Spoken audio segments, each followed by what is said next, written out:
Right. So before we begin with the descriptive statistics, let's try to understand what sections am I going to cover. Okay. In section 1, we'll start with the overview of statistics, the branches of statistics, and the scales of measurements, and so on.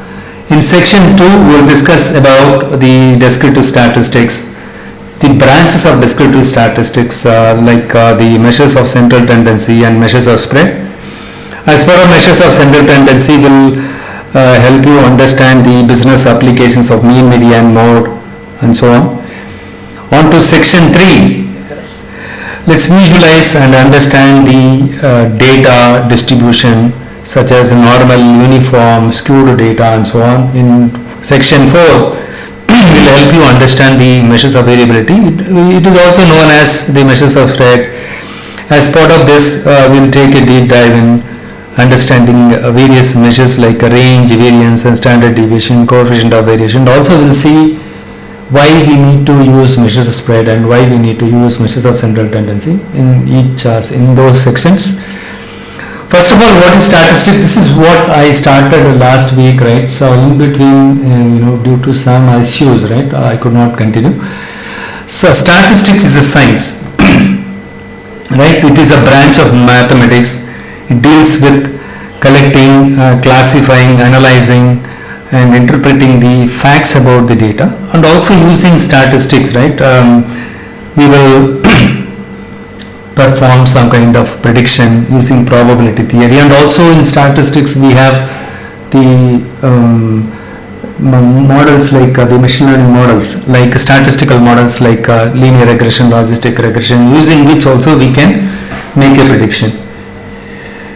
Well, so what we do is initially when we get the data, instead of applying the fancy algorithms and making some predictions, we'll first try to read and understand the data by applying the statistical techniques. And so by doing this, we will be able to understand what type of distribution a given data set is or given a variable is. Why do we need to check the distribution of the data or the variable? We will discuss that later, okay? So, right, as part of the statistical analysis, we will understand the given numerical variables, right? So, the pattern, the distribution pattern of the given numerical variable also. So, in statistics, there are two branches. One is, as I discussed, right? So, the one is the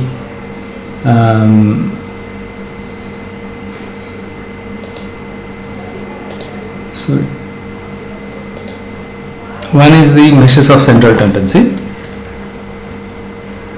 and I guess the senior people you must be knowing, right? So in statistics, those of you already attended the training, you must be knowing it. In statistics there are two main branches. Central tendency, measures of central tendency, right? So we will have to understand the measures of central tendency. And the second branch is measures of spread. Measures of spread. Okay. Before, we will start with understanding what is measures of central tendency, and then we will see what is measures of spread. Okay. So before we dive into the measures of central tendency, right? So let's try to understand the basics or the elementary steps of concepts of statistics first, and then we will jump into descriptive statistics. So first let's try to understand, right? So before we proceed with descriptive statistics, let's understand the types of data and different levels of measurement. So as I discussed in the last session, right? So in statistics, right, they define the variables in different types. First of all, what is a variable? A variable is anything that can take any values, right? It depends on the value that you assign it. It can take any values. Right? So first of all, right, knowing the levels of measurement helps you to decide how to interpret the data from that variable.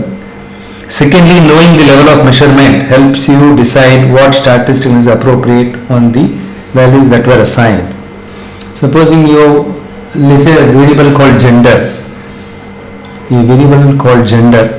gender can take the values like male or female, or it can take values like 1 or 0. Traditionally we use 1 to represent a male, and females we represent a 0 in statistics. This is called encoding. Instead of specifying the text value, you can do some kind of encoding by specifying the numeric values, right? So first of all, right, so this variable, right, so this variable, in this variable we assign these two values, right? So this variable takes only these two values irrespective of the volume of the data you have it. As I told you in the last session, if you are given the order or invoice data with you, the invoice data, right, so how many customers, probably 25,000 plus 25k plus invoices are there in your data set. How many 25,000 invoices we made, right? So we made to the customers, right? So in this case the number of records are 25,000, but if you look at the variable gender in this data set, it will have only two values. The unique values are 2 only.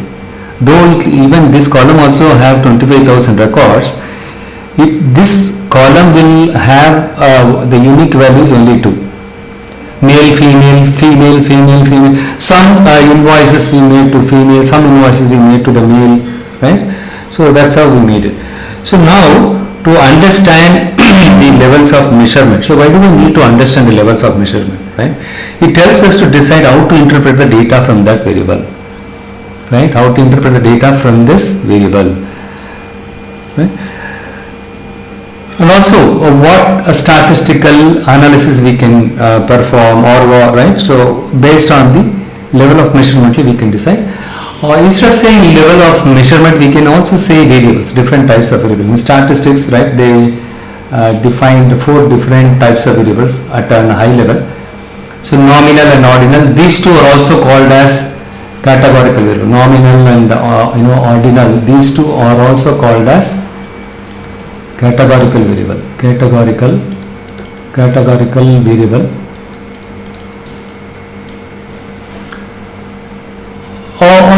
And some people they call it as a qualitative variable. Qualitative variable, qualitative and categorical variable, and some they call it as a non-parametric variable. So now in the case of gender, gender is a nominal type of variable. Why I call this as a nominal type of variable is to identify the transaction. In the case of invoice data set, to identify or to classify which transactions or which all invoices are generated for females, which all invoices were generated by male, right? To identify or to classify the given set of transactions, right, we need to have a categorical variable. So in this case, using male and female, we just label the data set or the transactions. We just label the transactions like male or female, something like that. In the case of nominal type of variable, but you cannot perform mean, median, standard deviation on this type of variable, because you can even if you perform the mean. So in statistics we call all mean as, so the average as mean, but can you perform mean on this male plus female plus male? It may not make any sense, right? It doesn't, even though you encode this value, it will not make any sense. Rather, you can perform frequencies, occurrence. You can do count. How many number of males are there? How many females are there? You can count it. And similarly, you can you can find out the proportions, right? You can do it. But you cannot perform median also, or standard deviation also. You cannot do that. What is median? Median is the middle value.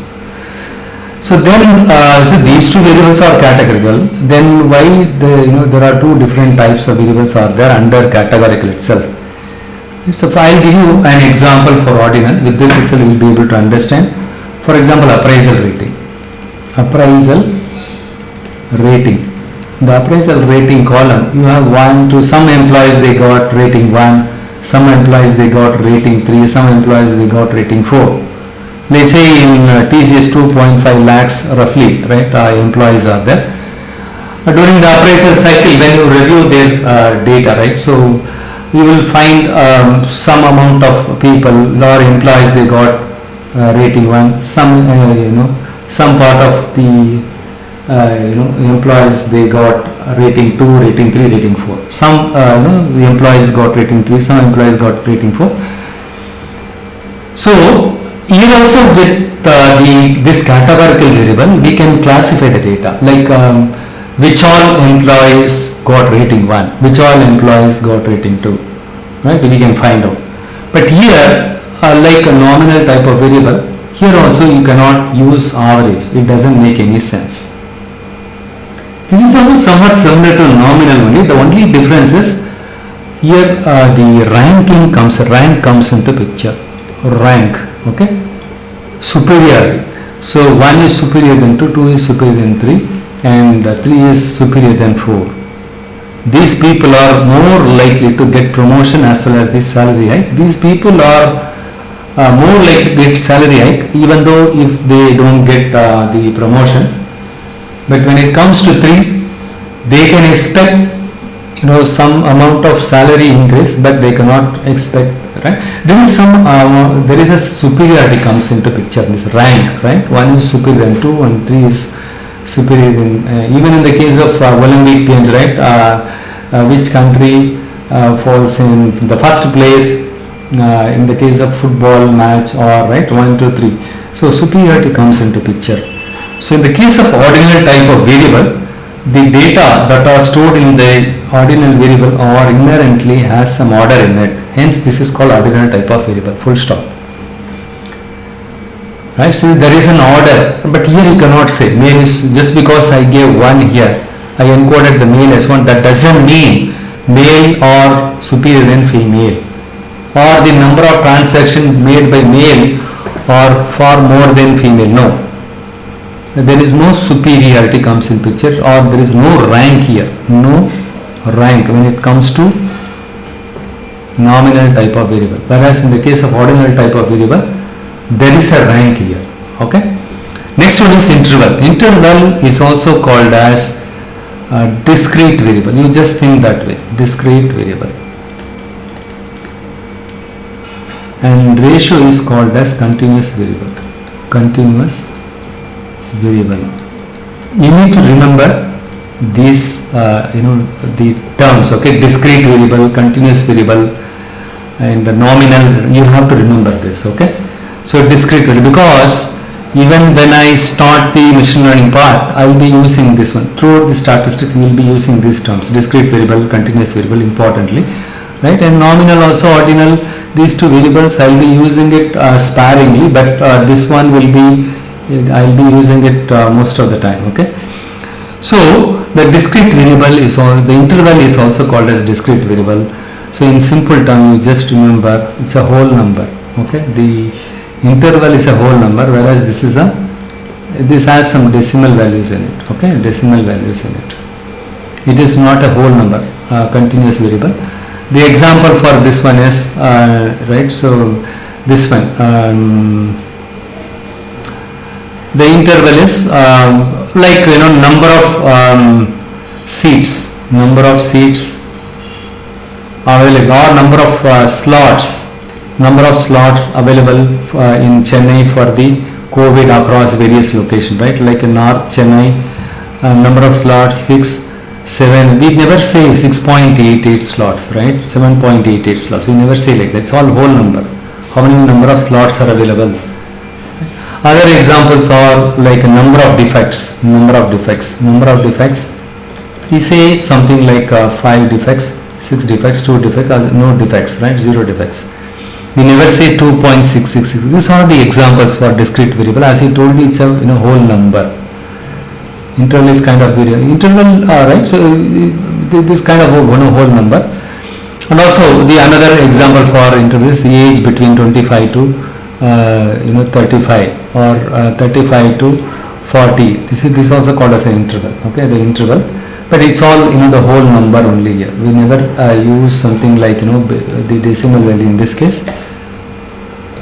especially in the case of interval, okay, in the case of discrete variable. So in the case of ratio, so but yeah, in both the interval and ratio we can use mean, median and standard deviation, average. So look here, so in this case, right, number of defects, you can use you can perform average. And similarly, number of slots available, right, what is the average slots available in right, so in each region also we can see it, right. So total also on an average in Chennai how many number of slots are available, in Vellore how many number of slots are available. Likewise, right, we can find out the average, median and standard deviation. Even in the case of continuous variable, the income, right, so income or daily wages, these are the examples for ratio. Because, and weight of the articles, let's say we are shipping the weights, right, so Amazon or Target, they receive orders from various customers for the television, LG television, they will have to ship the television to the customers. So what they do is, based on the distance, based on the weight of the article, they will charge the customers, right. So weight, an article, the weight of the thing and the size, all the things, okay.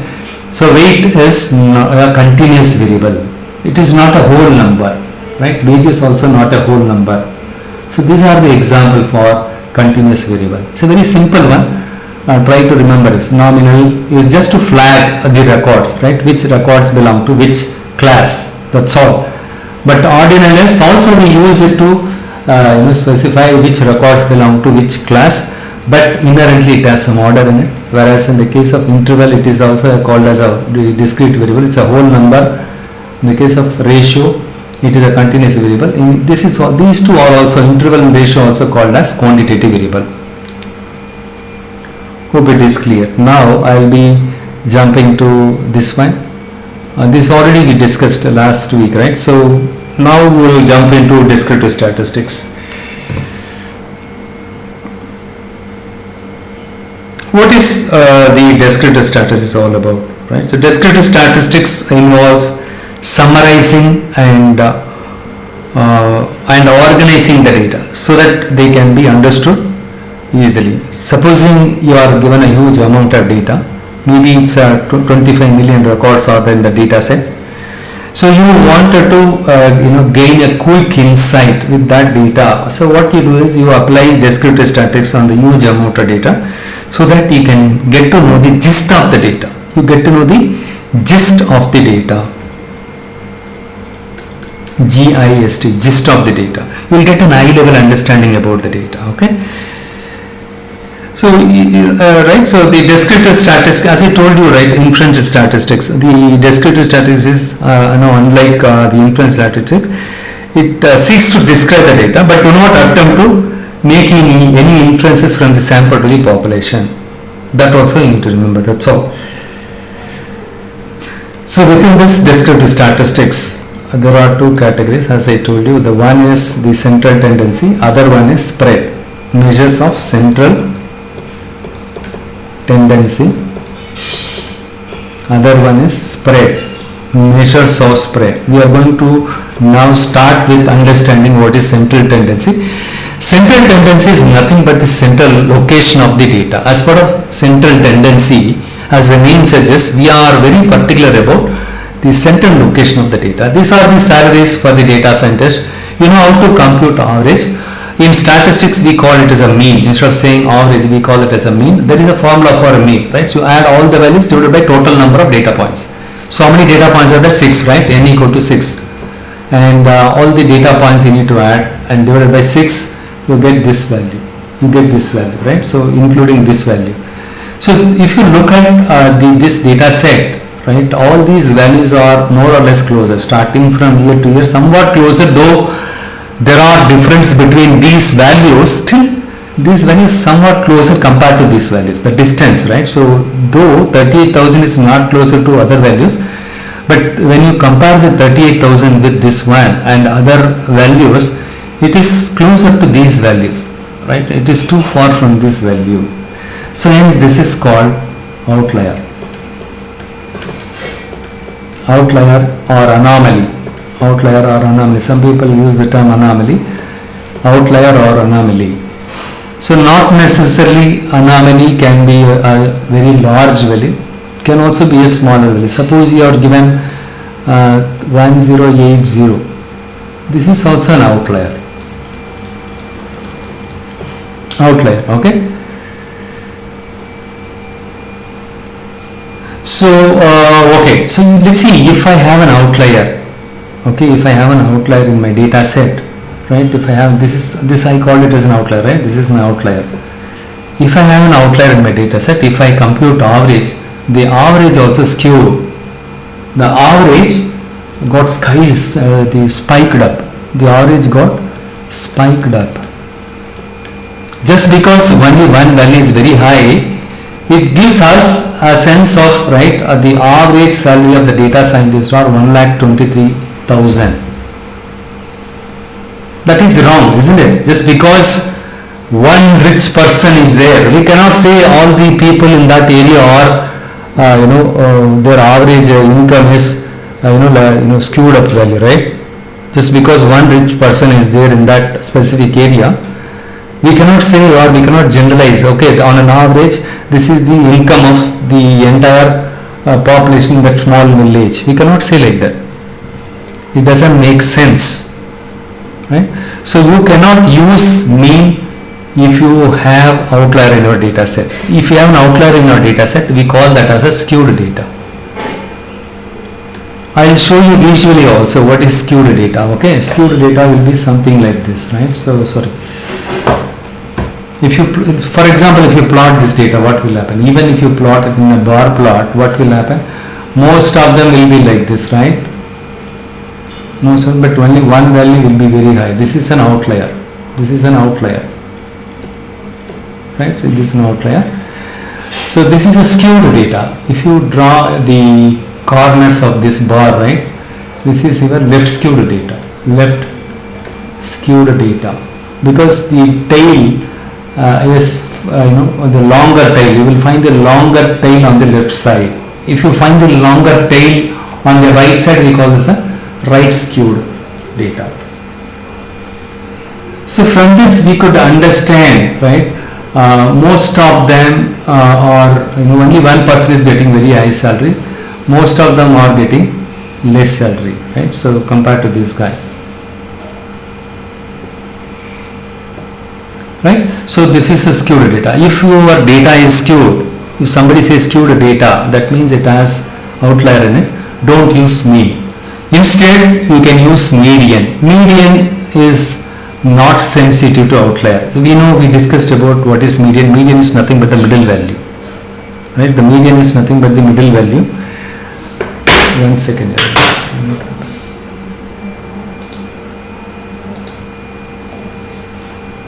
Okay, so the median is nothing but the middle value. Let's say you are given some data set, and if you are asked to find out the median manually, you need to sort the data in ascending order. Not like this, okay, not like this, right? So in this case, 10 is the the least value, minimum value. Also the 11 is the next small, higher value. 11, 20, 22, 24, and 31, 32, 35. 35 is the highest value. The first and last, if we cancel it, and if you keep cancelling it, the first and last, right? So you will find two values in the middle.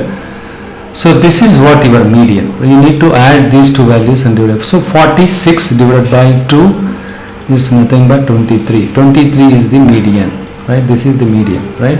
Median is at the middle value. Similarly, right? Okay, here 2, 4, 6, 8, 9 only, right? Okay, I mentioned wrongly here. Okay, 10, 11, 20, 22, 24, and then, okay, I should have, 1 second here, where did I make it? 30, 51 I did not include it here, sorry, 51, right? So in that case, say this one and this one would have gone, right? So 24 is the middle value, sorry, 24 is the middle value. We don't have to compute the two middle values, right? So because the total number of values, if you see, right, the total number of data points are 9, right? So finding the middle value is very simple after sorting the data in ascending order. So on the left side 4, right side 4, okay, the middle value is 24. But you need to sort the data in ascending order. Supposing you have let's see your total number of data points is in the terms of even number, right? So supposing you have 10 values are there in your data set. After you sort the data in the ascending order, you need to take the two middle value and add them together divided by 2. Okay, but even in this case also you need to sort the data in ascending order. Okay, so you remember the median because a very simple one you studied during school time.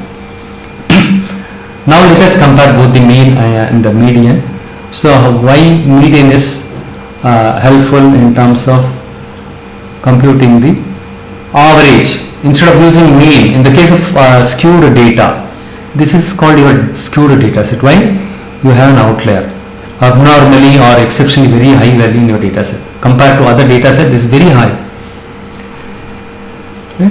So, but outlier can be a data entry mistake, or it can be a it can be a valid value also.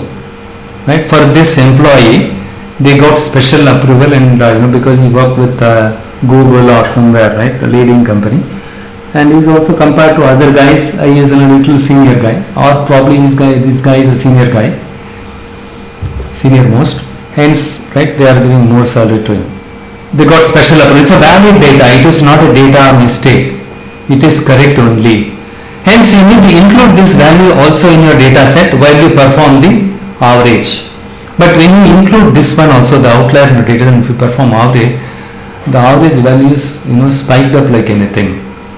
But when you use median, right, even both the cases, the median is stable here.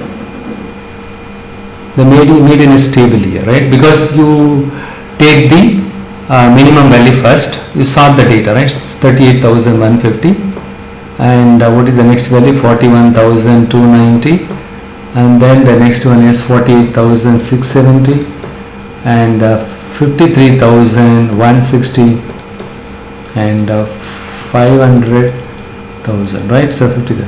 So if you look at this one, the first and last, meaning the minimum value and maximum, value, this is what your median. Okay, 50,000. Okay, I left one more data. Sorry. Okay, these 6 values are there, right? I somehow missed out one thing. 48,670 and 41,290. Okay, 38,005. Okay, this one I missed out. 57,320 is the right. So this one and this one, and these two values are there in the middle, right? So these two values are there in the middle. If you add these two value and divide it by 2, you get 50,915. But compared to mean, the median is good. Even though you have an outlier in your data set, the median is not misrepresenting the average value. Hence, if you have an outlier in your data set, if your data is skewed, then please use median. Do not use mean. Use median. Okay. So these are a simple quiz. Okay. Probably I will share the link to my website also. You can take a look at my study material, and probably you can work on these quizzes. And the next one is mode. This also I discussed it. After this only, right, we got some issue. See here, these are the amounts spent by various customers in my website. And here what happened is, I just created a link here. Sorry, I created a bucket here. Sorry, bucket here, right? So I just created a bucket here. So I just created 3 different buckets. Less than 300, how many number of customers they spent? So 8 customers, right? So 1, 2, 3, 4, 5, 6, 7, 8 customers they spent less than 300. Between 300 to 500, 1 customer. More than 500, only 1 customer. This guy, right? He spent more than 500. These 3 buckets, if you look at this, right? In this one, you have more number of subscribers are there, more number of customers are there. Right? The mode is nothing but the most popular value. During school time also we studied, right? Let's say you have the data set 1, 2, 3, 4, 1. So what is the mode here? The most popular value is 1 because it is occurring more than once. Hence it is called mode, but what we call it as a unimodal. Supposing we have data set something like 2 comma 3 comma 1 comma 2, we have two modes here, right? So 1 comma, so it's called bimodal. If you have 3 mode, trimodal. If you have more than 3 mode in your data set, we call this a multimodal. So let us work on this quiz. Using mode, we can describe if the data is either categorical or numerical. No, it is not false, right? Sorry, it is false. How can you say with mode alone, right, whether the given variable is numerical or categorical? You cannot say like that. Affect the mode. The expenditures in the below data set affect the mode. Is this true or false? So these are the expenditure data. All the data, right, each value is important here. For example, if you remove 32, what will happen? You will not have any mode at all here, right? So hence it is true here.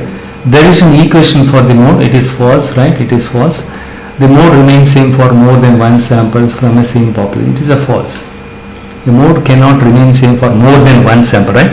One sample mode will be different from other samples, the mode. But sometimes, rarely, right, it may be same. But the question is more than one samples drawn from a same population, the mode remains same. It is not true, hence it is false.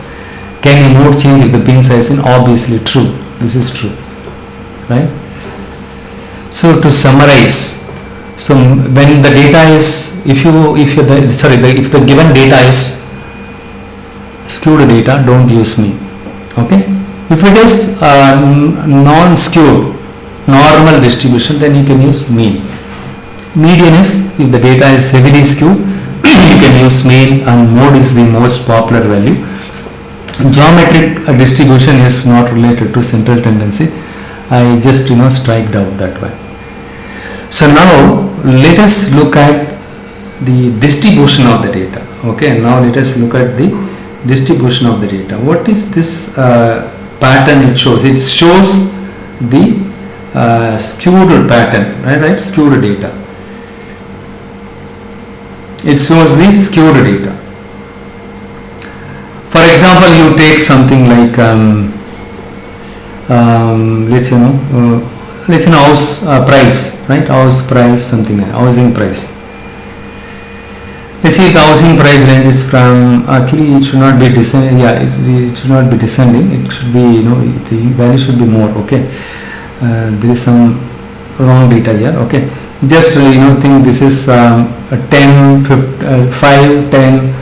That it's opposite of this one. Okay, right? Suppose you have the house values ranging from 500k to 100,000k, right? So let's say the average is somewhat there here 36, right? So this is, see, the tail, when the tail is longer, if you find whichever side the longer tail, we call that as a that specific sides, the skewed data. So on the right side the tail is longer, on the right side the tail is longer, hence we call this a right skewed data. Okay, right skewed data. So here it is peak, right? The peak of the data is here. So this is called your mode, because most frequently occurring values, right? Most of the housing prices are between 5 to 10,000. Most of the houses, 60 houses, the cost is 5,000k to 10,000k, something like that. Okay, it's all in terms of k, right? So 500k to 100k, something like that. So most of the houses, right, this is your mode, right? Most of the houses between 5 to 10,000, this range, the cost of the house, for the most of the houses, the cost is for between 5 to 10. So the peak of the distribution is on the left side of this skewed data, right? So this is on the left side. On the right side, you have the mean here. In between mode and mean, you have the median. The median somewhere it will fall in the middle. This is the property of the right skewed data. The left skewed data is simply if you put the tail on the left side and if the peak is on the right side, right? This one is on the right side, this one on the left side. I'll just show you here. So this is what your left skewed data. It is also called as a negative skew, right? let us use the same example. So the average is there here, right? The average is here, the average is here. So with this, if you apply the housing value or housing price, what is your interpretation? How can you tell the story with your manager?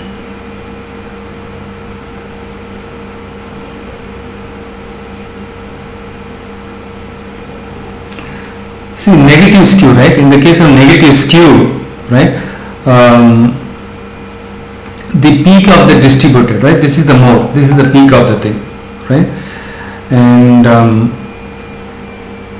so the peak of this value is there on the right side of this one, right? On the right side of this one, right? That means the houses were being sold for more than the average value, right? Right? So the houses were being sold for more than, so this tells us, so more than the average value, right? The houses were sold, but in this case less than the average value, right? The houses were sold. That is what we can understand, right? With this skewed data. We have something else called kurtosis. We'll discuss it later. But please remember, in the case of skewed distribution, right? So let's this is your housing price. You are plotting the housing price or house value, right? The cost of the housing cost, right? You plot it in x-axis. In the y-axis you will have the count, the frequency, right? Even here also the count will be there in the x-axis, right? But when you plot the housing price, let's North Chennai housing price, right? If you plot it like this, you get positive skew. Or the South Chennai, if you see here, right? Most of the houses prices were above the average price, right? But here, if you look at here, right? So most of the housing prices were less than the average price. That is what we can understand from this.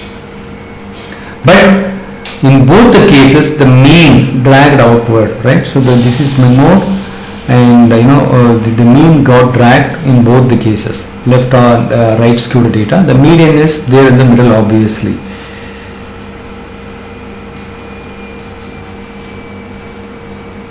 So this is the normally distributed data. So this is the skewed distribution, because on the right side we could see a longer tail. So on the left side we could see a longer tail.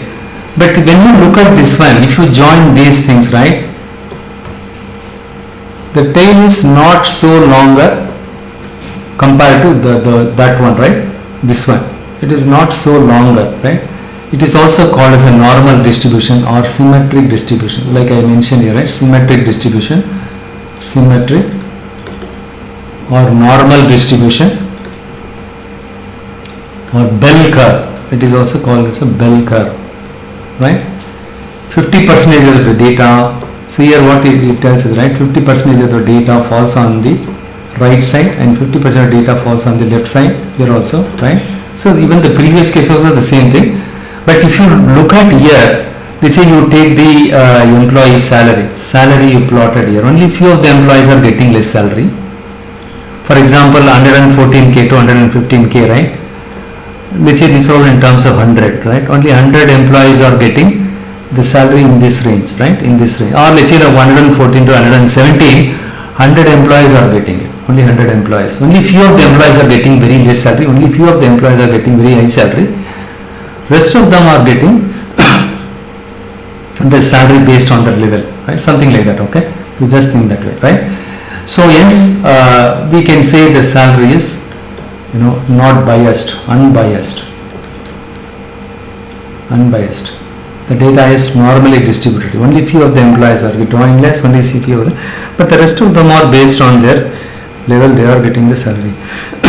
So the property of normal distribution is the mean is equivalent to the mean, median, everything will fall in the middle, exactly in the middle. The mean is equivalent to median is equivalent to mode. It is not a theory. You can take an Excel sheet, you can put the data and plot a normal distribution, you will be seeing something like this.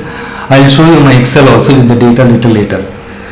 So you understood so far when it comes to distribution pattern, you learned what is skewed distribution, left skewed, right skewed, the properties of the same, and we understood what is normal distribution, the properties of the normal distribution, the mean, median, mode, those two are there in the middle.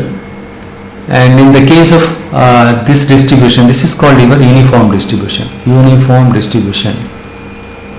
The example is I told you, right, in the caterer. A caterer, every month he supply food to 50 staffs, not beyond that. Right? Each month, if you see his income, it is same. Let's assume that they are not increasing the price throughout the year. When they plot it, you don't see any peak or valley here. Like in the case of skewed, right? You could see something like that, it goes down. And the other one is something like this. And even the case of bell curve, right? So you have something like this. But here you don't see any peak, something like this, right? You don't see any peak. This is peak and this is your peak, right? Mode. But here you don't see anything here. Hence there is no mode here. Since you did not see any peak here, the uniform distribution does not have any mode. So now we understood the properties of all these distributions. Normal distribution, in the case of normal distribution, the mean is equivalent to median is equal to mode. And in this case, the mode is less than the median and the mean is also less than the the median is less than the mode. We'll write it like this: mean is less than median, and mean is less than median, right? So because the mean is here and median is here, and the peak is this mode, right? Less than median and less than mode. Now about this one, here also the same thing, right? Mean is less than median, and median is less than mode because the peak is here, right? This is the peak, tallest place, but here the median value will fall here, the peak is here, and right, this is the one is your mean. So in this case, mean is less than median is equal to mode, but here the mean is equal to median is equal to mode, but here there is no mode at all. So next, the binomial distribution. So you can have more than one peak also in your distribution, that is called your binomial distribution, and you can use mode for the categorical variable also. Let's say in this case male, how many number of males? As I told you, this is an histogram. In the case of histogram, the y-axis will have only the count. Okay, my variable male, I have 3,000, close to 3,000, 35,000 males are there, and female somewhat closer to 19,000 or so 34,100, and female is 16,500 females are there. So male and female, look here, this is your categorical variable. You can use mode for the categorical variable. So hence we are using a mode on the categorical data. The mode for this one is male, not this value. Don't say this value. Okay, so the categorical variable only, value only you have to say the most popular value. If you take the data, you can find 34,100 records male will be there. Hence the popular value is male only because it occurs more number of time. So which one is applicable here? Mean is equivalent to median is equal to mode. So you were asking about this one, right? Positive or right skewed, this one. So interpretation. Alright. So here if you look at here, this is the right skewed data. Income, right? So income, and probably 50% of the day employee's salary is greater than or falling between 71 to 141. Only a few of the employees salaries are ranging between 71 to above the mean salary, right? So above the mean salary. Only 50% of the employees salary are above this one, and only the 50% of data on the left side if you look at here, right? So the salary income, right, less than 31,000 to 61,000, 70,000. Okay, this is how you need to interpret. Most of the employees salary, if you say exactly right, the employee salary is between 31,000 and 70,000. Most of the employees salary are falling in this range, or we can say 50% of the employees salary is falling between this one, or this is the correct thing. Most of the employees salary, only few employees are making more than $71,000 the yearly income is positively skewed. In this case, the yearly income is positively skewed. Similarly, the left skewed bit also. Next, you will see measures of dispersion. So far, you have got a fair amount of idea about the central tendency, right? The mean, median, mode, or helpful, or these are the measures we use it to identify the central location of the data, and also we learn the distribution pattern of the data, like normal distribution, uniform distribution, left skewed, right skewed, bimodal distribution, all the things fine. So far so good. Next we will see what is measures of dispersion. It is also called as, the measures of dispersion is also called as measures of spread. Measures of spread.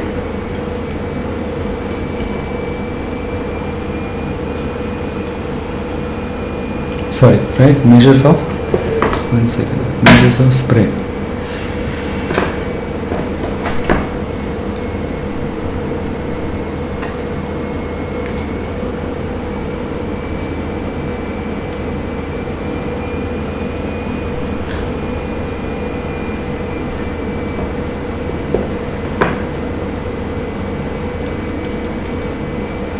Instead of saying dispersion, right? This is spread, measures of spread.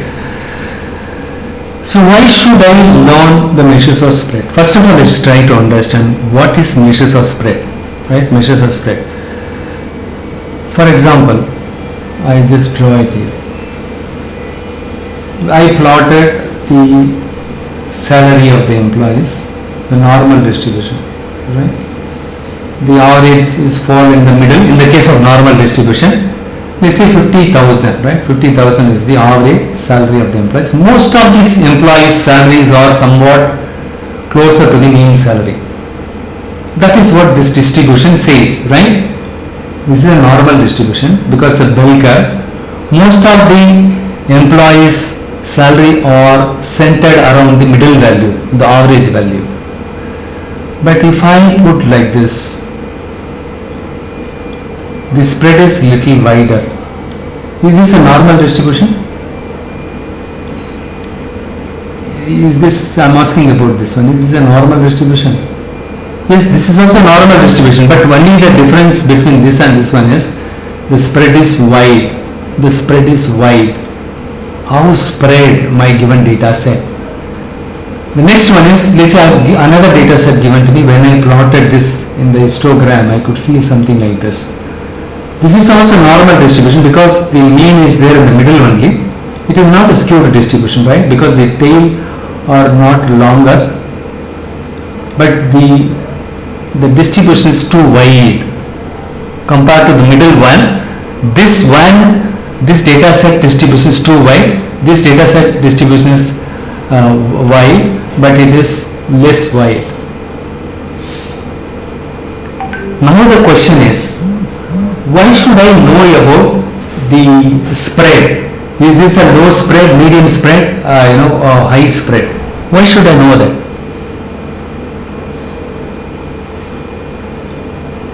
Can't I use mean, median, mode alone to perform my business analytics? Mean, median, mode. That is more than sufficient. Why should I learn this one unnecessarily? Because the spread or the dispersion pattern tells us how volatile our data is. For example, stock price. Take for example stock price. You took last 10 days stock price of Wipro, Infosys and other company, okay, HCL, right? If you plotted the last 10 days stock price of Wipro, that distribution is this one. The middle one is this, the spread is very less. You see the Wipro stock price, right? Wipro stock price was ranging between 49 to 52k only, ranging between 49 to 52k only, 42,000 to 52,000. There is not much volatility, right? But when you look at this, let's say this is Infosys price. The second one is, this is Infosys price. When you plotted the Infosys stock price, there are some volatility. there are some volatility. Also, we call it consistency, the right term, okay, a consistency. Consistency, what do you mean by consistency? The stock prices are still consistent here, right? At 49 to 52 only most of the time. But when you look at this one, the prices are like, probably 40k, and sometimes it went up to 60k. Let's say you purchased somewhere here, right? And or let's say you purchased somewhere here, or let's say you purchased here, right? You purchased here, suddenly if that falls here, you are gone. You purchased here, if the fall, then you are going to lose money. Too much of volatility, right? The volatility is very, but when you look at the HCL price, stock price, it's too volatile, right? Too volatile. Sometimes it is way, lesser than the average price. It is sometimes the jackpot. You could see a jackpot. Sometimes you become bearish, bullish and bearish. Both extremes are there. Volatility or consistency, right? The stock price are consistent here. Last 10 days or last 30 days data I took it and plotted it. The distribution shows the Infosys, the Wipro stock price are very consistent compared to Infosys and HCL. HCL is too danger. Suddenly it goes up, comes down, right? It is too danger. So hence, learning measures of spread is very much important. Okay, and we use something called a range measure, using which also we can find out the difference. Okay, so range, what is a range? Range is nothing but the difference between, okay, I did not use this one here.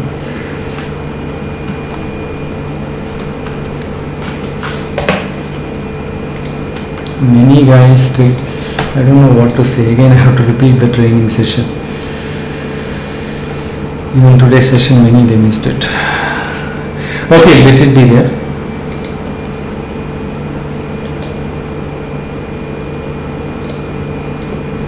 The first measure is, for the first measure, what I'm going to use is this one. Range. Like measures of central tendency, we have various measures like mean, median, mode. Similarly here, in this case, right, I think something wrong here.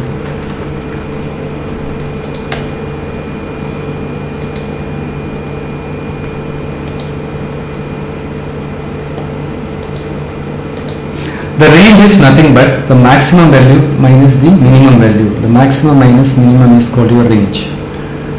Range is nothing but the maximum minus minimum value, that is called your range. Right? That is what your range. Let's say you are given a data set something like 2, 2, 5, 8, 7 and 20. This is one data set, and you have another data set like 20, 5 and 8, 1 and the other value is 2. What is the range for this data set? Maximum minus minimum. Maximum value is 20. The minimum value is 2. So the range is 18. Similarly here, though the values are not exactly same, the maximum value is 20, the minimum value is 2. So the same you will get it. For these two data set, the range is 18. Good. Can I use range to understand the spread? So that means, right, the spread is somewhat like this, right? It is kind of the 18. It's not a bell curve, okay? Somewhat in the 18. It gives me the range is 18. The spread kind of, right? But if I say, if I introduce a bigger value here, this is called your anomaly, outlier. Both the data set I introduce 200. If I give, what will happen? If you see the rest of the values, it is all very close by. This data set is skewed data because I have an outlier. If you have an outlier in a data set, we call it skewed data set. Similarly, this is also skewed data set because you have an outlier here. Though most of the values are closer to each other, just because you have one value here, so you will say 200 minus 2, 198. right? So this is, so it makes us to think lesser the range, lesser the spread, higher the range, higher the spread. That means it misleads us to think it is not consistent, too much of volatility is there. Actually not too much of volatility, right? So what we conclude is range is sensitive to outlier. Range is sensitive to outlier. Hence range is not much helpful. So next we will see what is standard deviation. Okay. School time we study standard deviation. Right. Most of the people they say, right, the average income is 112k, but with standard deviation of 10k, and they use different values. The average return on, the average sales and standard deviation is this one, right? The average size of the screw diameter is this one, and with the standard deviation this one. We get confused. Why should I use standard deviation? Mean is the middle value, average, fine. So along with the mean, they use this term. School time we studied, right? Now I will explain you how to use the standard deviation in the business point of view. Okay. Here I randomly sampled 10 different employees amount spent. Okay. One customer spent 250, other customer spent 340, other customer spent 280, and so on. In the case of standard deviation, you take the data and then you take the average. The average of this one is 250. The average of all these values is 250. So what you need to do is, in order to obtain the standard deviation, you need to subtract the mean from each of the values. Okay. So here 250 minus 250, that's what I mentioned. That means if you visually look at it here, the mean is falling in the middle.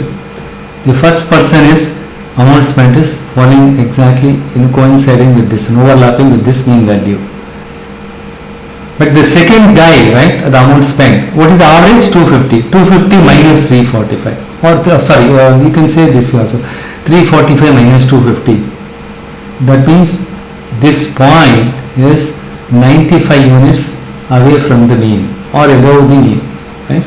345 minus 250 is 95.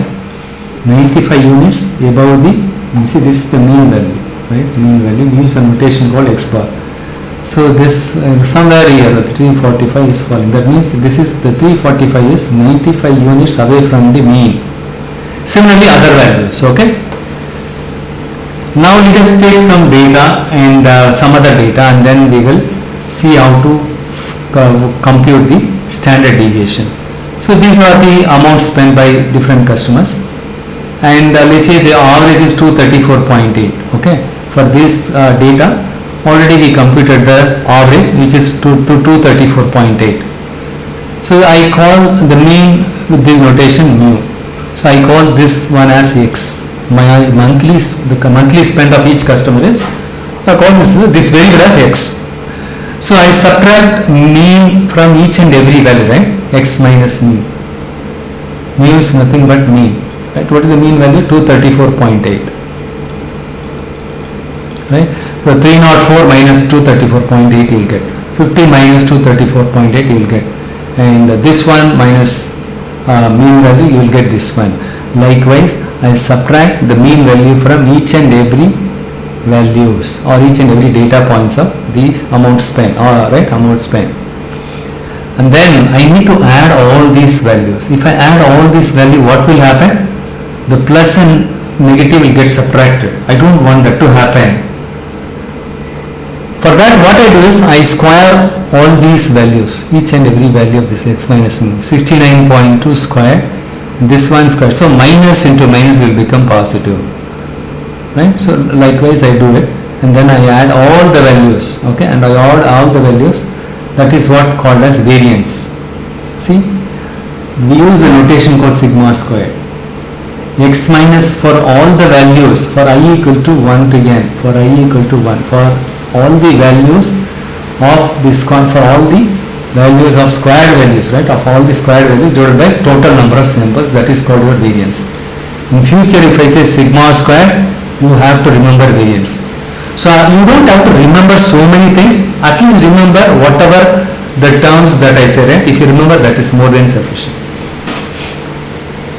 But if you take the square root on both sides, that is what your standard deviation. Very simple. If you take the square root of this one, what will happen? The squared value will go, right? Sigma will be there. See, if you take what is 2 squared? 2 squared is 4, right? If you take this square root of this one, you will get only 2, right? This one will go away, 2. So that is what this one, right? So x minus this, if you take the square root on both sides, you get standard deviation. Sigma. If I say sigma, that is nothing but standard deviation. If somebody says sigma, that is nothing but standard deviation. Somebody says sigma square, they are referring about variance. If they give you variance, you simply take the square root, you will get the standard deviation. As simple as that. So now you understood? Between these two, variance and SD, standard deviation, what is the difference between these two? See, in order to... In the business term.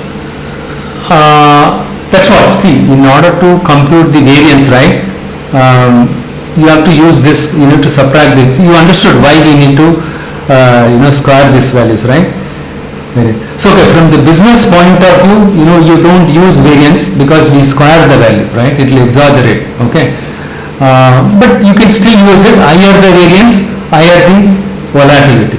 Higher the variance, higher the volatility. We can say that way also. Standard deviation, right? But since we are squaring the value, and when you see the variance, right? If you add all the variances, right, you will get bigger value. It might make you to or tempt you to think, oh, here the variance are there. So rather than looking at that, relying on this, take the square root on both sides. When you take the square root on both, you will get standard deviation. Higher the standard deviation, remember this, higher the volatility, higher the inconsistency, lesser the standard deviation, lesser the volatility. You understood, right? So from the business point of view, you asked, right, how it is helpful, standard deviation. Let's take, for example, let's take this case study. You have a startup e-commerce company. You probably a year back you started your e-commerce website and you launched an app also. Last year January 2020 you launched your app, right? So last year January to last year May month or June month, the sale was not so good because your brand was completely new one in the market. And January to May last year, you used to get less than 50 orders each month on an average, or let's say 20 orders. Let's say 20 orders on each month. In your office workspace, right?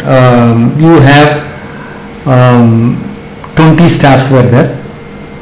With the 20 staffs, you were able to deliver the orders to your customers on time. Because each month on an average you used to get only 20 orders, you recruited 20 staffs, your workforce size is 20. With the 20 people you were able to manage all the 20 orders. After June last year, your sale spiked up like anything. Suddenly there is a peak, right? So started going, so the brand became popular. And people started ordering like anything. Like 1,000 items they ordered on an average each month, starting from June month 2020. With the 20 people, you found difficulty in terms of delivering the items to those 1,000 orders within the stipulated amount of time. So what you did, you were posing some kind of problem here. Hence, you decided to outsource this one to courier companies. Let's say you have courier company A and courier company B. Okay. Let's say this guy is desk to desk, and some what is this here? Blue Shield, Blue Courier, right? Some courier company. Okay. desk to desk and this guy, okay, you just call these guys and you told them, hey guys, good news is we are getting more orders. Unfortunately we could not deliver those orders with our limited workforce. So what we decided is we want to outsource to you. Whenever we get order, we will give it to you guys. You need to ship it to our customers. And finally you tell them, right, so you need to deliver it to my customers on or less than 3 days. This is the SLA. You know what is SLA, right? Service level agreement. In the case of bank, we say due date, right? On or before 2nd or 8th June, you need to make the payment. Otherwise, you are a defaulter. Kind of SLA, right? So after you discuss with these guys, you don't want to rely on only one desk-to-desk courier also, right? Because you don't want to lay all the eggs in one basket. So you want to distribute to two different companies, courier companies, right? For the ease of operation, okay? And you define the SLA for these two guys. Hey guys, I'm okay to give it to you guys, outsource it to you. So you need to deliver my products to my customers on time, or SLA less than or equal to 3 days you need to deliver. So fine, they started it delivering. Your business is picking up like anything, okay? You are feeling so bullish, but of late you are getting lot of complaints. Customers say you ran some survey and you asked your employees to run a survey to find out the customer satisfaction, okay? And right with that you understood that most of the customers of late they are not happy because there is a significant delay in the delivery. This guy is desk to desk, right? This guy is some blue shield, something like that, okay? This is a different courier company. So what we do is we call a data analyst. You have pool of data analyst, pool of data scientist also, and you call a data analyst and tell them, hey, you just randomly take 10 customers delivery duration in the last 6 months and tell me where it went wrong because I'm getting a lot of complaints. Take the last 10, randomly take last 10 customers delivery by desk to desk customer and blue shield. So this guy data analyst, he blindly went and randomly picked up 10 different customers delivery duration the last week. Here also he picked up the orders delivered by blue shield also he picked up. He randomly selected the data, right? So 10 customers, randomly selected customers delivery duration was this one, okay, the desk to desk delivery duration, and this is the blue shield delivery duration, okay. For this customer, this guy delivered 1.5 days, 1.5 days itself he delivered. What they are selling, less than or equal to 3. It's fantastic, right? So you also said fantastic. But here, nonsense thing, 4 days he took. He slipped the SLA.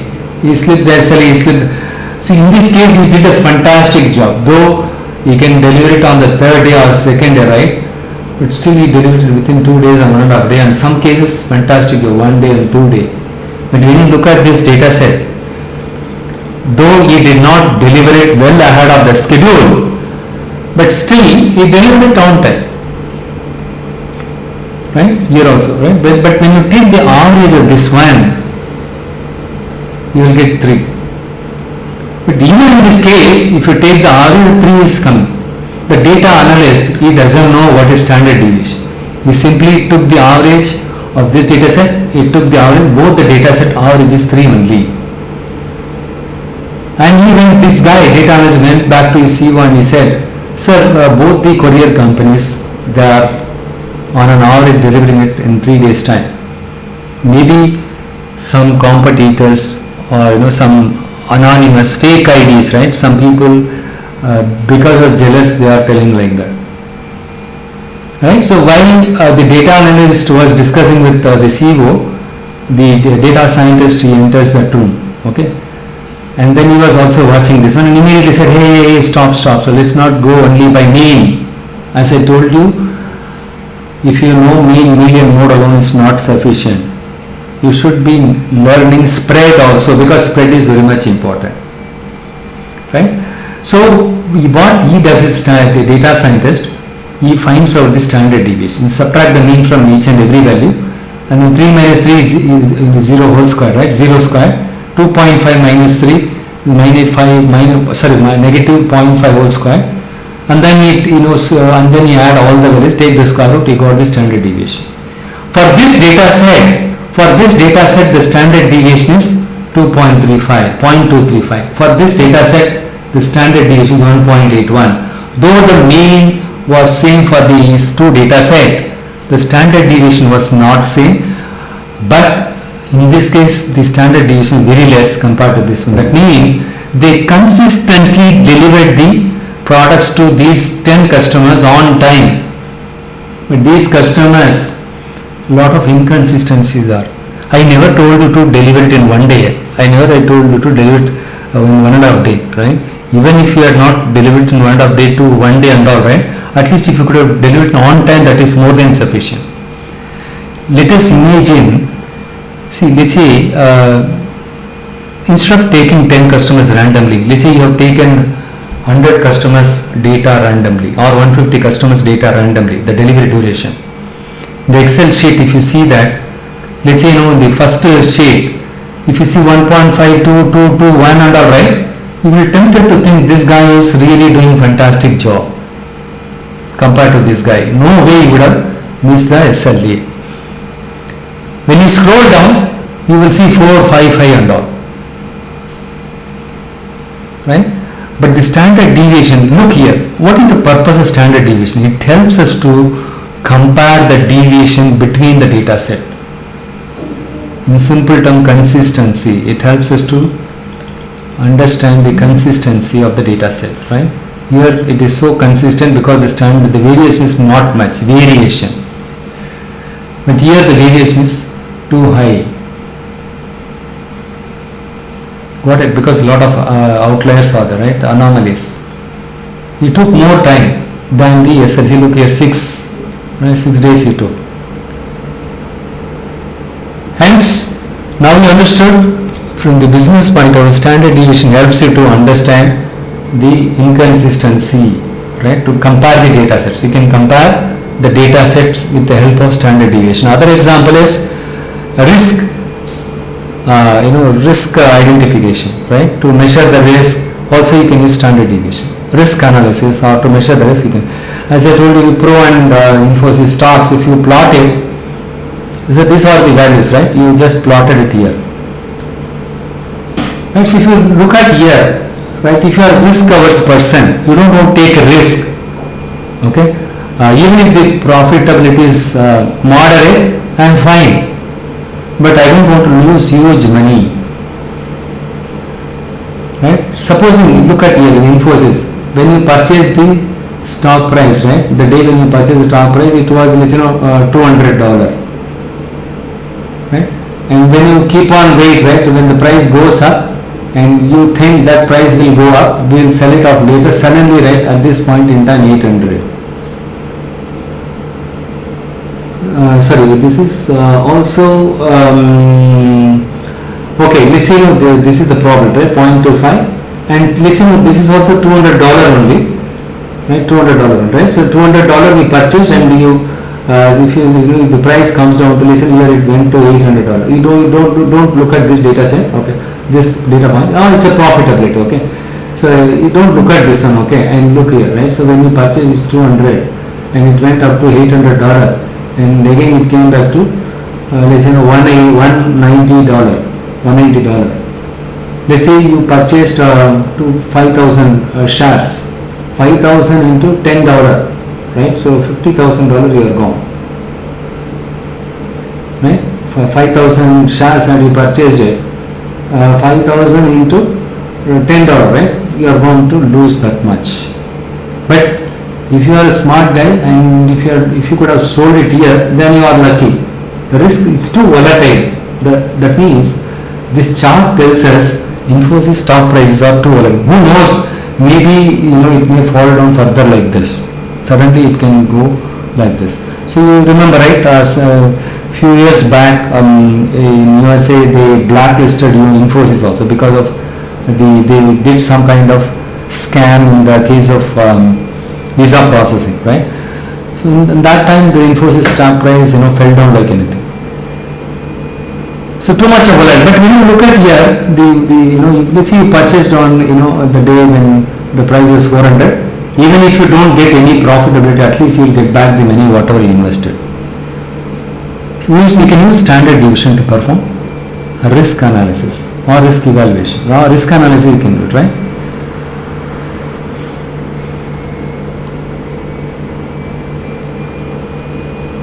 And we have something called coefficient of variation. Coefficient of variation. See, in this case, the mean RC, with the help of the mean and standard deviation, right? With the help of mean, we were not able to spot where the problem was. Only with the help of standard deviation, we were able to spot, this is the problem. This guy is the problematic guy. Talk to this guy and tell him in future he is not supposed to deliver it like this. Or you probably would make decision whether to discontinue this guy or not. See how this one standard deviation helps you to make the right decision at the right time, right? Had you gone by the mean, what would have happened? You would have made a wrong decision of thinking that both of them are delivery performance is same, right? But with the help of standard deviation only, you are able to make the right decision, right? So hence, knowing the measures of spread in addition to the central tendency is very much helpful. See, usually I start with this story, standard deviation, right? I used to start with this story. Supposing, let's say, in a village, right? In a village, a shop is there. You own a shop in a village. In that village, the population is 800 people are there. 800 families are there. Households are there. All these households, they don't have any way out. They are supposed to come and purchase from your shop only. The business is really doing good. You are feeling so bullish. In that village, your shop is your brand is the leader, right? You are the leader in that village. Okay, and even from the nearby village also people are coming and purchase from your shop. And now you started thinking, so why can't I set up a shop in the nearby village also, so that it will be more convenient for the nearby village people also. Even the nearby village also, close to 600 households are there. Okay? But the problem is some customers, they are coming here, and some of them they go to the nearby town. Nearby town in the sense that is little far from my shop. Okay. So in that case, there are people, so you don't want to lose the customers, the nearby village customer also. So hence you decided to set up a shop in the nearby village also, right? This is village A and village B. So what you do is, before you set up the shop in the nearby village, you decided to go to the village in person and let's do some kind of market study, based on which I am going to set up a shop. Blindly I cannot go and start a shop there. First let us go and talk to the customer, run a survey, talk to many customers and find out if I set up a shop there, how do they find it, right? Will they find it convenient, or going to the other town, right? Instead of going to other town, I can pull those customers also, right? So my customer base will be more. So since the hardly 50% of the 60% of the customer coming here, still 40% of the customers are going to other place. This 40% of customers also, right? I can increase the customer base in the nearby village also if I set up a shop there. Okay, I decided I want to go and conduct a market study there in my nearby village. So what I do is I decided to go to the nearby village along with my data scientist.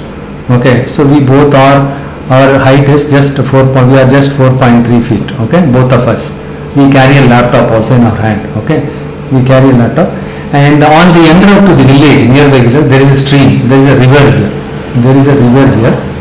And what I did, right, so after on the bank of the river, I called another passerby and asked him, hey, what is the average depth of this river? This guy says the the depth of the river is 4.0. Average depth of the river is 4.0. So now what I say, okay, we both of us are 4.3 feet. Right, when we encounter a place where the depth of the river is 4.4 feet, we lift the laptop on top of it and we will cross the river. We don't have to have a boat to cross the river. Right? So based on the average, this is the average depth of the river, right? But now the data scientist says, hey, average is not sufficient. And he asks the passerby, hey, you tell me, every 1 furlong, what is the depth of the river? And then, right, so in his mind, the data scientist, this guy, right, the data scientist, he does this thing here. Visually he is looking at it in his mind, okay? So he sees that, the spread is too wide. That means the depth is too volatile. Some place it is just 1 feet, some place 2 feet, 3 feet, and some place 4 feet, some place 4.5 feet. And most of the places, if you write to 1, 2, 2, 3, 3, since more small values are there, right? When you take the average, you will get 4.0. Somewhere it is 6, one outlier is there. Just because you have more smaller depth in many of the places, right? And if you take average, if you ask average, right, you will tend to think, hey, the depth of the river is just 4 feet only, we can manage. But the data scientist smartly asked the depth every 1 furlong. He noted down. When he plotted it, he could see that it's too volatile, right? Above the average, big values are there. 6 feet is there. Definitely will get drenched. Assuming that both of them are not knowing swimming, okay, both of them will get drenched, or laptop will also get drenched. So what he says is, no, let us not cross the river, literally going by the average depth. I asked him every furlong and I plotted in a chart, and I could see too much of volatility. Better we'll go by boat, that is safe, right? So now we understood the measures of spread, for how much helpful by knowing the measure of spread related measures, right? Otherwise, what would have happened? Had he went by the measures of central tendency, average depth, he would have drenched in the river. His laptop would have also drenched, right? Someone would have got drenched. It would have become wet. Since this guy, asked more data, and in his brain, right, he put this one, okay, it's too wide, something wrong, right? He said, after this guy asked him somewhere, after you cross 10 furlong, right, only one place the depth is 6 feet.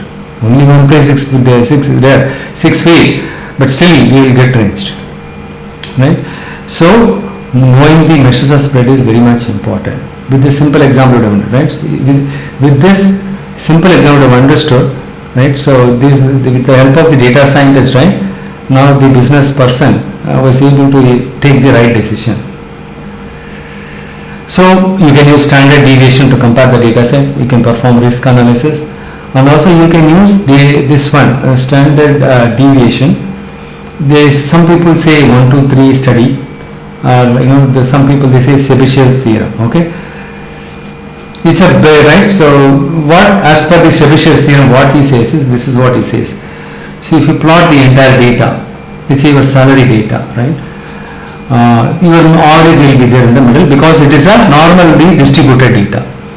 On the right side of the data, 50% of the data. On the right side of the average of 50% of the data is there, and left side, the 50% of the data is there. I don't know how many of you are familiar with Six Sigma projects, right? So in this case, what Chebyshev did, right? So he created something like 1 sigma, 2 sigma, 3 sigma. 1 sigma above the mean, 2 sigma above the mean, 3 sigma above the mean, and minus 1 sigma, minus 2 sigma, minus 3 sigma below the mean. He defined something like this. See, so far we discussed about normal distribution. We have something called standard normal distribution. Right? In that case, in the case of standard normal distribution, mu is 0 and the standard deviation is 1 always. This is the property of standard normal distribution. So why they standardized the normal distribution was, in the case of Walmart, Target, largest retail big box business transactions, if you see, right?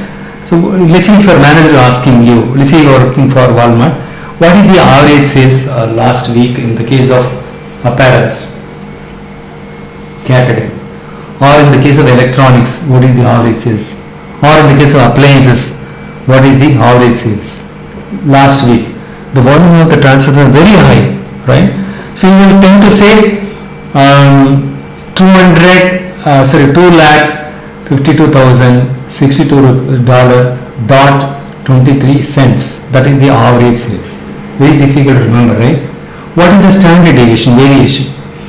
If he says the standard deviation is 10,086.32, very difficult to remember.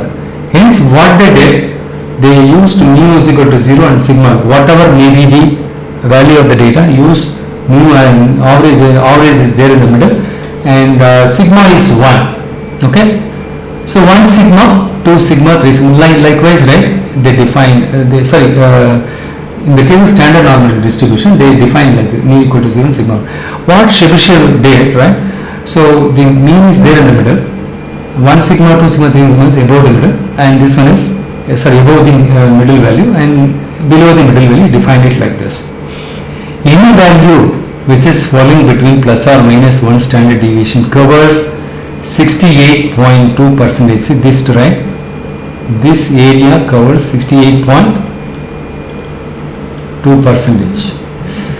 The plus or minus 1 standard deviation covers 68.2% of the data or the area. Okay.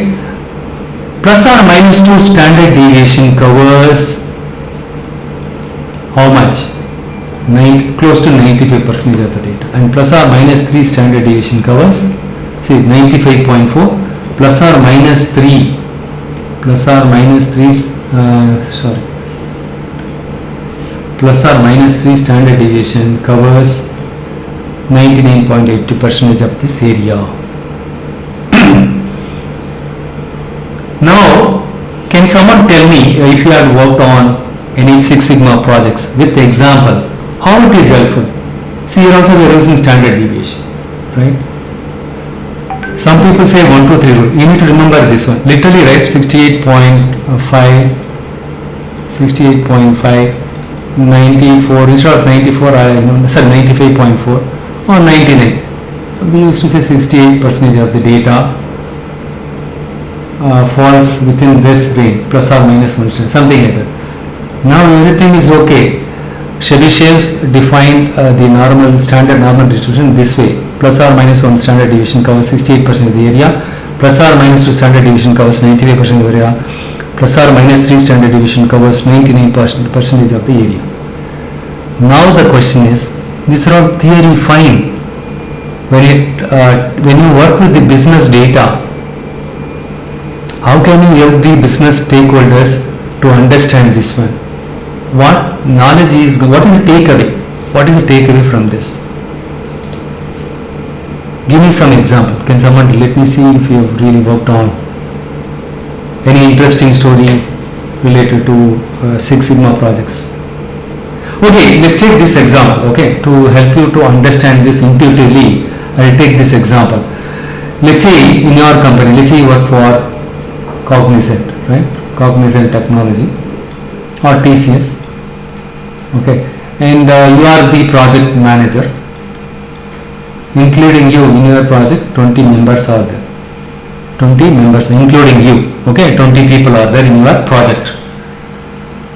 There is a medical camp in your office. Everybody was mandated to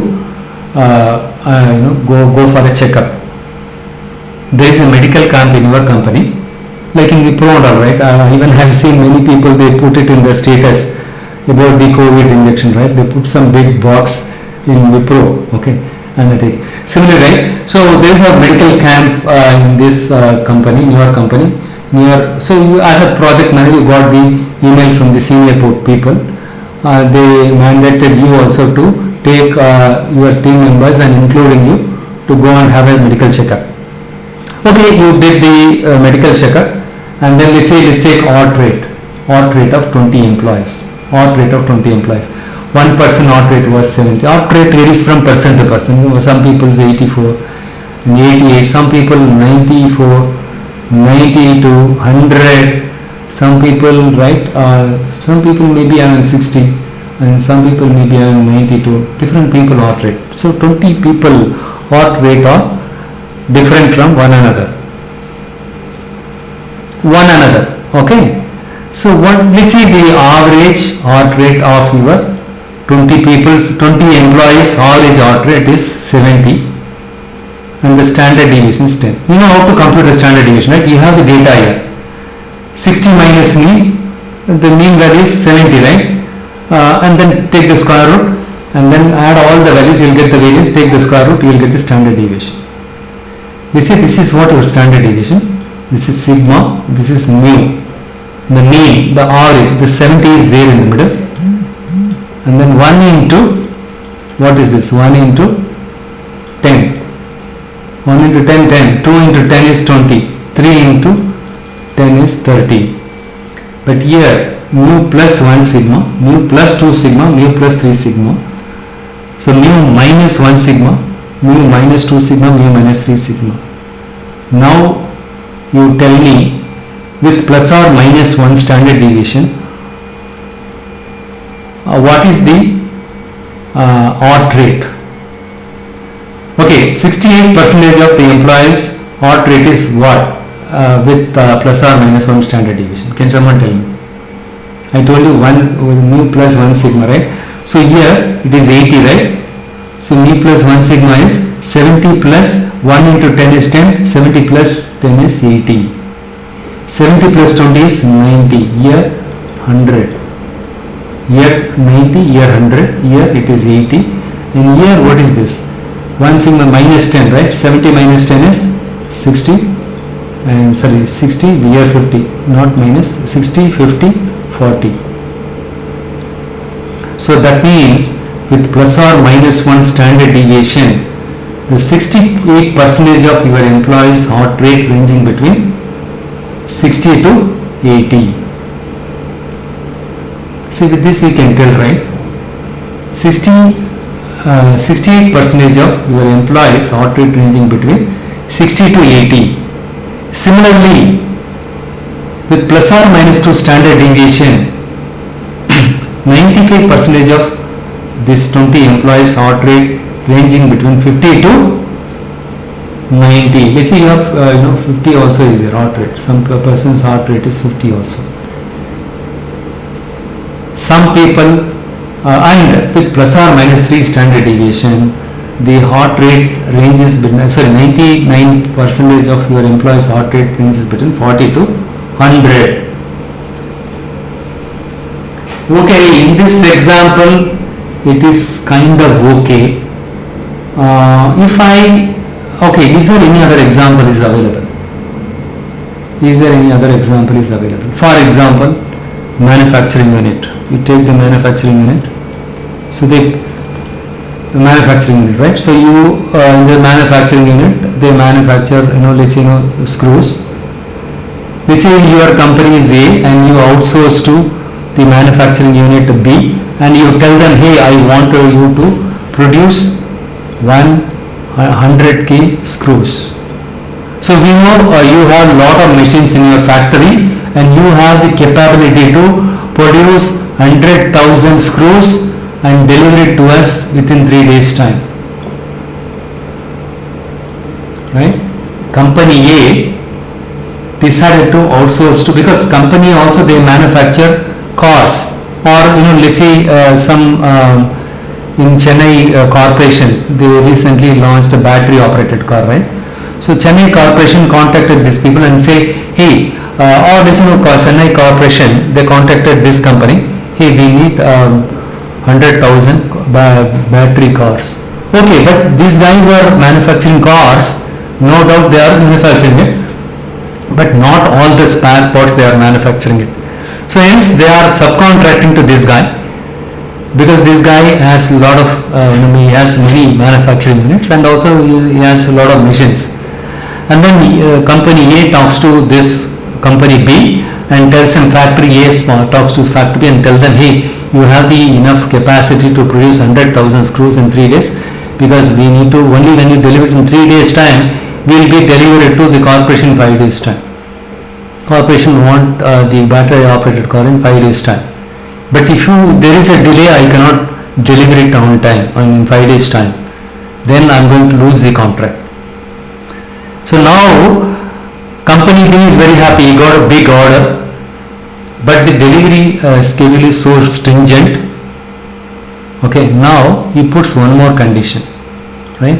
So we are okay to give 100,000 orders to you, but thing is I will send my quality inspector to your factory. We randomly pick up the items from different lots. Probably we may pick up 100 screws randomly, and then we will measure it using vernier caliper also. If the variation is too high, you are going to reject the entire lot. You are very scared now. 100,000 screws after you manufacture it, if the variation is too high, and see this guy, right, just pick up only 100, or let's say 1,000 screws. Let's say they send 10 quality inspectors and they measure it, because they don't have time also, they don't have sufficient staff also. They randomly pick up and they measure it. If there is a variation, we are going to reject it. They say the diameter of the screw is so and so, and the height of the screw, diameter of the screw, and then the metal or the paint or whatever you use it in so and so thing. Right? The diameter, let's take for example diameter or screw. Right? The diameter is within 0.60 to 6 some mm, and if it is mm, right? So 68% of the screws manufactured or falls between this range 0.66 mm to, so that is acceptable. See, with the small data, with this chart you are able to interpret the entire population. 68% of the population data, right, the entire screws manufactured by them were somewhere falling in this range, somewhere with plus or minus 3 standard deviation. 99% of screws were manufactured falling within this range. If that range is acceptable, falling in the acceptable range, then he is okay, right? With this itself he is going to shortlist, and then blindly they come and pick up these things and they will take it up, right? With the less amount of data, now they are able to quantify or interpolate, right? Interpolate the entire items manufactured. This is one application, okay? Chebyshev's theorem, we can use it. Next we will see what is percentiles and what is, 1 second, what is the time now? It is almost 11, right? So 11, yeah, 11:50. Okay, we'll take some more time to box percentiles. So what is percentiles? You must have heard this term during the GATE exam, right? The GATE exam and other exams, the premium education, right? So for that they use the percentiles, right? So what is percentile? First of all, what is percentile? What is your idea about percentile? Let's say your mark is, your scored 80 mark.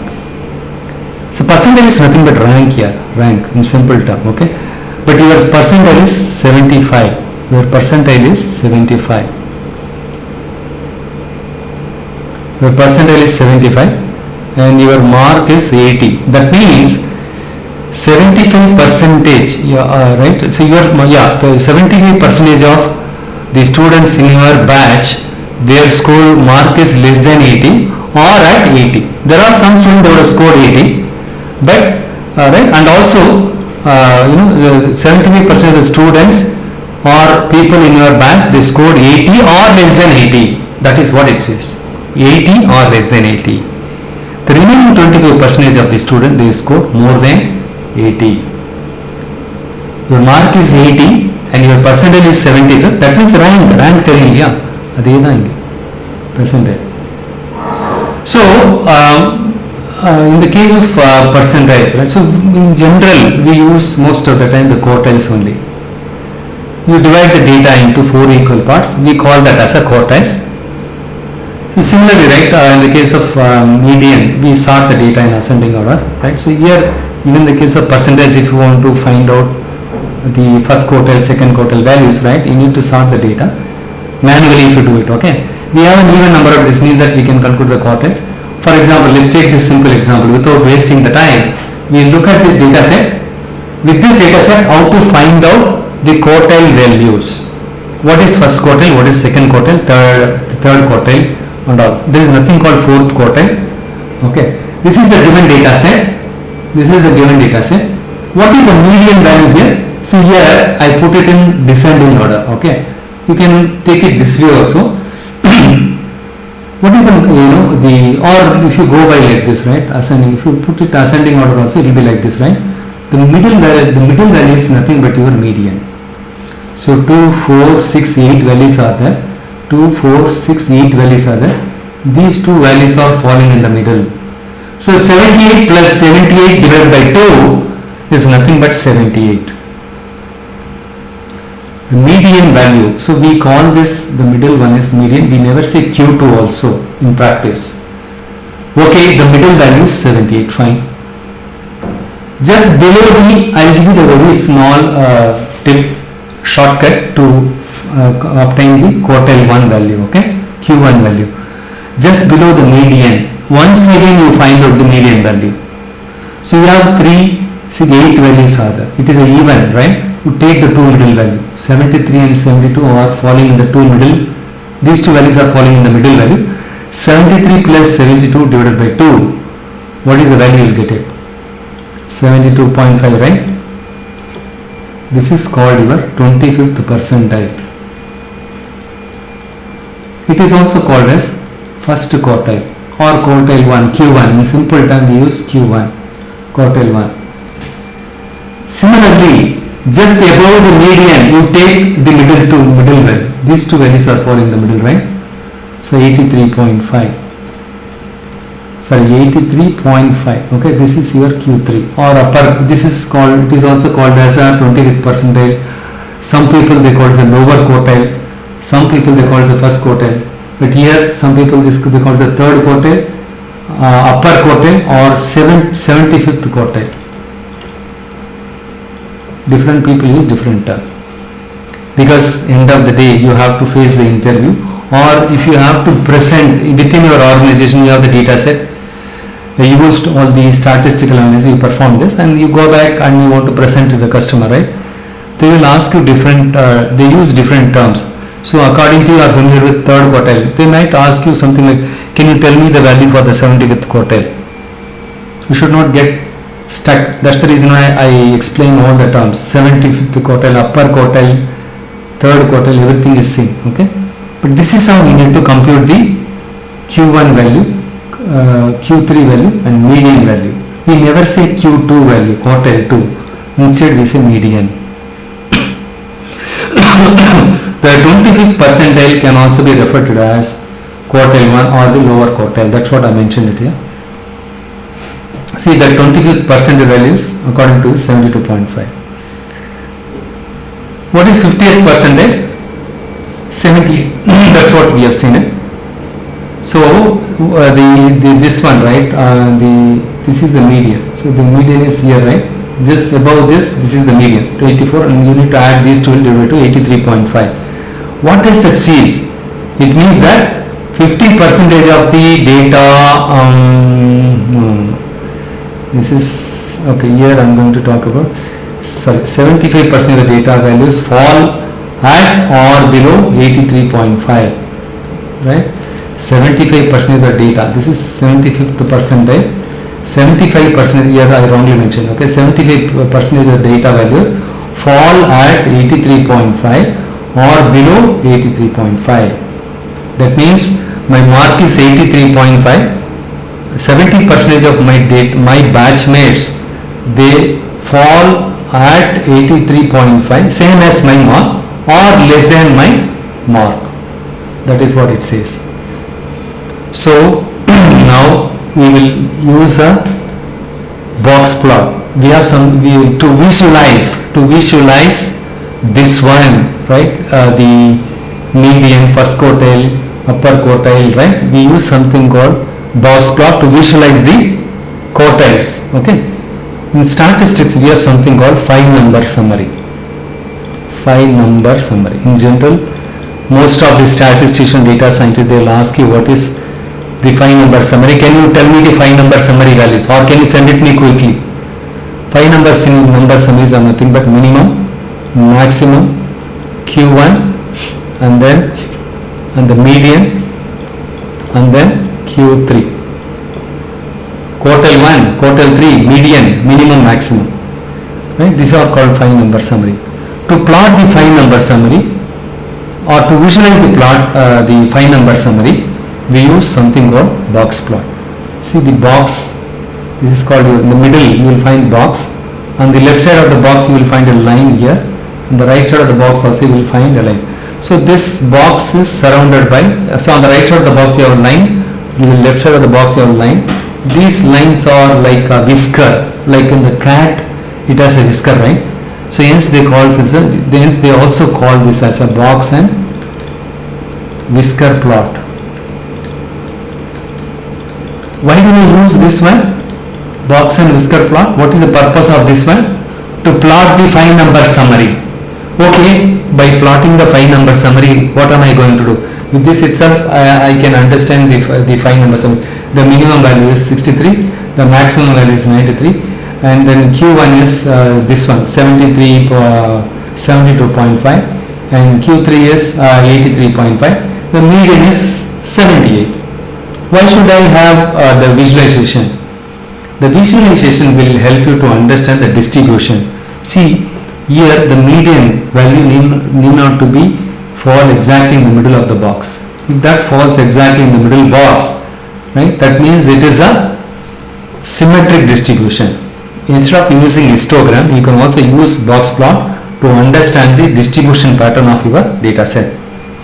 So in this case, the median is slightly moved toward the left side, right? Here it is very less, but here the very high, right? So skewed data. It is a skewed data. So box plot helps you to identify the distribution of the data set, and also it will help you to understand the IQR. You have something called IQR here, interquartile range. So as I told you, right, it is upper quartile. Instead of this, I am going to use this term Q3. This is Q1, right? Lower quartile is Q1. Q3 minus Q1 is nothing but interquartile range. Interquartile range. Okay. This is the maximum we plot is, look here, the 5 number summary, maximum is there on the extreme right side, minimum is on the extreme left side, the middle you have box. In the box, ideally in the middle one should have the median, but in this case it moved slightly on the left side median because it's a skewed data set. And you have something called interquartile range. You remember this.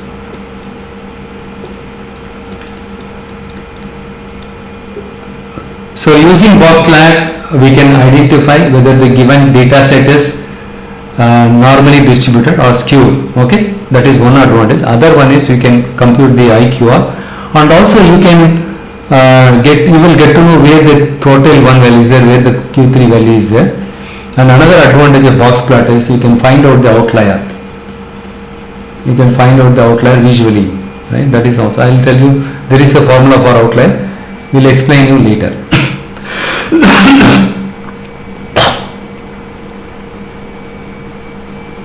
Yeah, so let us use this data set. Let us look at this data set, okay?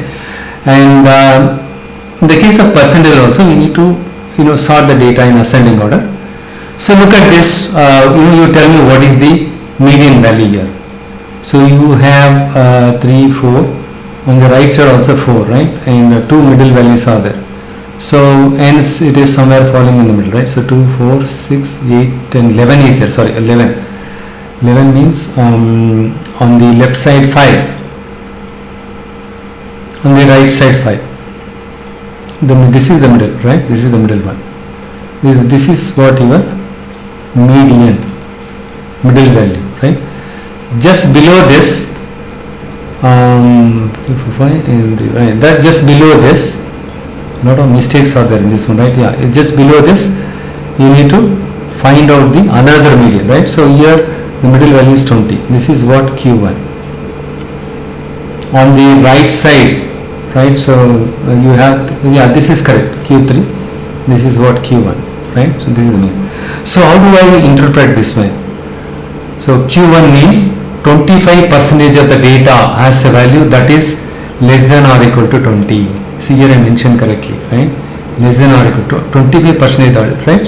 So that means the Q1 is nothing but 25, right?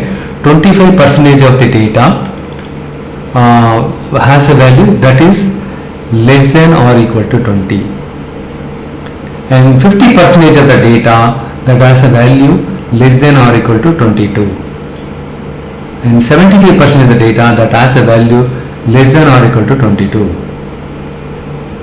right? So you will get to know which portion of the data falls in which quartile, right?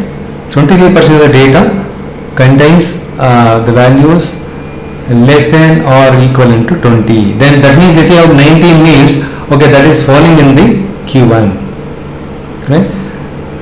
Up to this you are very clear. If I say 75% of the data, 75th percentile, that means 70% of data has a value that is less than or equal to 23, right? This is what is 70% of the data. The other way of interpreting this one, there is a subtle difference between these two. 50, if you use something like between, right? Between, that means 50% of the data lies between 20 and 23. See, here you have 25%, here you have 25%, here 25%, here you have 25%, right? 50% of the data lies between 20 and 23. That is what it says. But anyhow, you will understand this one little later. I will give you a couple of examples. With that, you will be able to understand very clearly. Now look at this data set. So this is the one, right? The sales achieved by different salespersons. We plotted it here. Okay, or the sales achieved in the last 2 quarters at different point in time. We plotted it here. So what is the first quarter here? This is what, right? This is what Q1. This is what your Q3. This one is nothing but the minimum value. This is the maximum value. This one is your median. In this case, the median is there. It's a left skewed, right? Skewed data set. Median is there now. What is the first quartile value? This is the Q1, right? 80. What was the lowest sales achieved? The minimum, 75. What was the highest sales achieved? 105. What was the median sales achieved? 90. The middle 50% of the sales achieved were between which range, right? The middle between, right? That means year and year, 80 to 95, right? 80 to 95. And the majority of the sales were above 85. Is this true or false? Majority of the sales were above 85. Can someone tell me this one? Or forget about the last one. Top 25% of the sales are between which two ranges? This is bottom 25, right? See, this is 25% of the data here, 25% of the data here, and 25% of the data here, 25% of the data here, right? The top 25 is this one. Top 25% of the data ranges between 95 to 100. The top 25% of sales were achieved between 95 to 105, and the majority of the sales were above 85. Is this true or false? Majority of the sales, right? It is not even Q1 and Q3. But if you look at this, majority of the sales were above 85. Can we say true?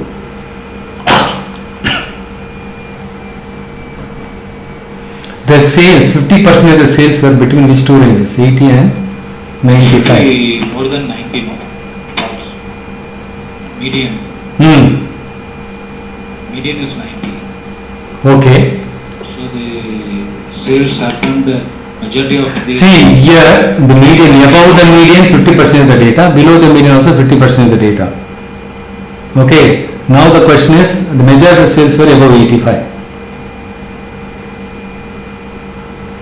50% of the data here and 50% of the data here.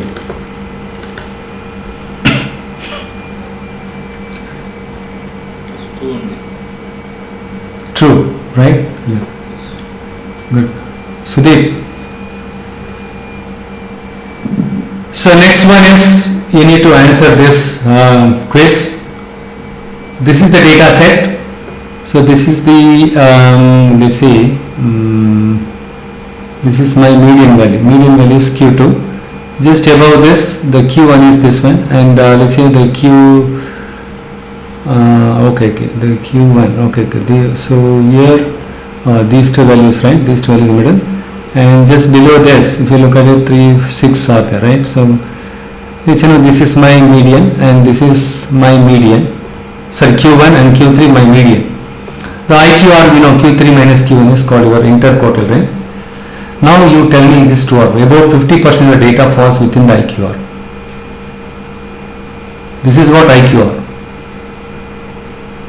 Look at here, 25%, the Q1, right? And then between Q1 and Q3 also 25, 25 and 25. Look at this one and tell me what is it. 50% of the data. So Q3 minus Q1 is your IQR, right? This is a P. This is your IQR, Q3 minus Q1. The Q3 minus Q1 covers how much percentage of the data? 25, 25, 50%. Then it is true. IQR is affected by everywhere in the data set. No, right? IQR is affected by Q3 minus Q1 only, not every data set. IQR is not affected by outliers. Look at here. This value is an outlier, right? IQR is nowhere affected by outlier. Right? It is true. It is true. This is false. Now what is the difference between standard deviation and IQR? Take the two data set. This data set has outlier. Does standard deviation is also sensitive to outlier? Does standard deviation sensitive? Yes, right, because you include all the values. See, what is the interquartile range for these values? So the median is this one, right? 1. This is the Q1 and this is the Q3. Q3 minus Q1 is IQR, right? So 1 minus 1 is 0. IQR for both the data set is 0. But standard deviation is different. Which one is really better? Standard deviation helps us to understand the inconsistency. But IQR tells you where the middle 50% data is located.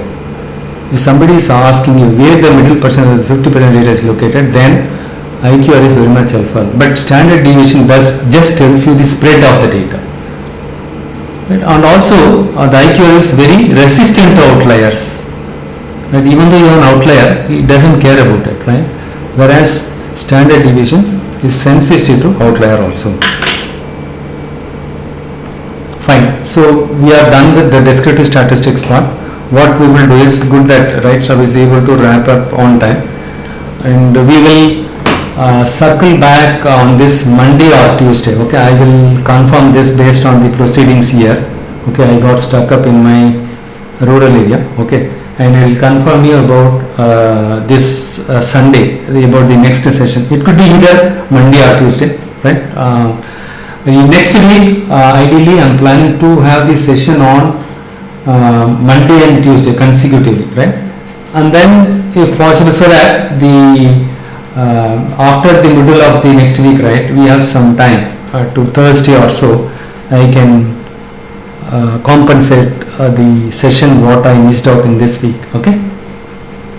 Anyhow, I will get back to you. But don't worry, the one session for this week I was not able to cover. That one I will cover it later point in time. So whatever so far I covered, right? I recorded it.